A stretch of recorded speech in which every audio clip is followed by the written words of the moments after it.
म्हसळा तालुक्यामधील आंबेर येथील प्राथमिक आरोग्य केंद्राच्या सुमारे 5 कोटी रुपये खर्च करून बांधण्यात आलेल्या इमारतीचे उद्घाटन गेल्या वर्षभरापासून प्रतीक्षित होते। अखेर रायगड लोकसभेचे खासदार सुनील तटकरे यांच्या हस्ते आज मंगळवारी सकाळी 9 वाजता हे उद्घाटन अनेक मान्यवरांच्या हस्ते पार पडले।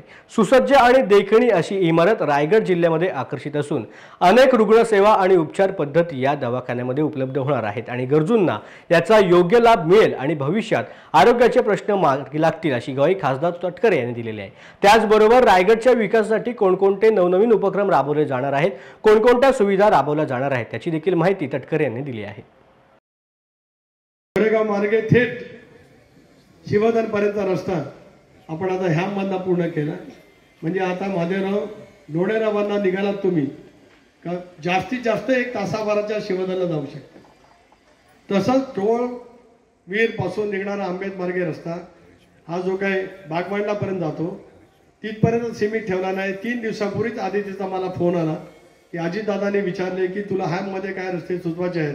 तिला मी एकच सांगितलं की एकच सुचवायचं असेल तर टोळ आंबेत पासून तर थेट बागमांडलापर्यंत नाही तर तो अख्खा रस्ता शिवधनपर्यंत करावा। त्या रस्त्याची किंमत जाते 400 कोटी रुपये। त्या 400 कोटी रुपयाच्या कामाचा समावेश आपण त्या ठिकाणी केला। हे का आपण करतो, या सगळ्या भागातल्या पर्यटकांची वृद्धी वाढली पाहिजे। आजही आपण बघतो की शिवधनचा समुद्र किनारा एक नजाकत झाली, सौंदर्य आलं, अजितदादाच्या हस्ते लोकार्पण झालं आणि इथे पत्रकार मित्र सगळे जागरूक बसलेले आहेत। गेल्या महिनाभरामध्ये 64 पर्यटक त्या ठिकाणी वाढले, याचा अर्थ 64 उलाढाल त्या सगळ्या परिसरामध्ये त्या ठिकाणी त्यानिमित्ताने झाली। आणि कोणालाही शिवधनला जायचं असेल तर म्हशाशिवाय त्यांना शिवधनला जाता येत नाही। त्यामुळे म्हशामध्ये त्या सगळ्या प्राथमिक सुविधा कशा निर्माण करता येतील या गोष्टीवरती आपण भर त्या ठिकाणी त्यानिमित्ताने देतो।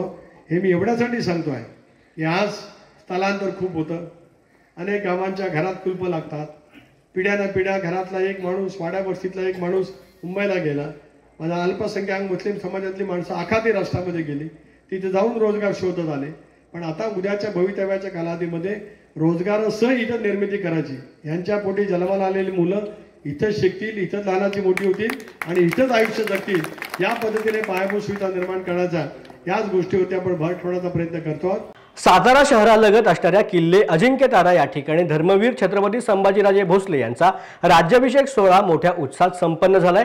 छत्रपती संभाजीराजे भोसले यांची अजिंक्यताराच्या महादरवाजापासून मिरवणूक काढण्यात आली। त्यानंतर मंगळाई देवीच्या मंदिरामध्ये राजांना तब्बल 7 नद्यांच्या पाण्याने राज्याभिषेक घालण्यात आला। यावेळेला छत्रपती वृषालीराजे भोसले, मदन भोसले, धीरेंद्र राजपुरोहित तसेच इतर मान्यवर मोठ्या प्रमाणामध्ये उपस्थित होते। वेळ झाला या बातमीसह बातमीपत्रामध्ये आता इथेच थांबायची, पुन्हा भेटूया, धन्यवाद।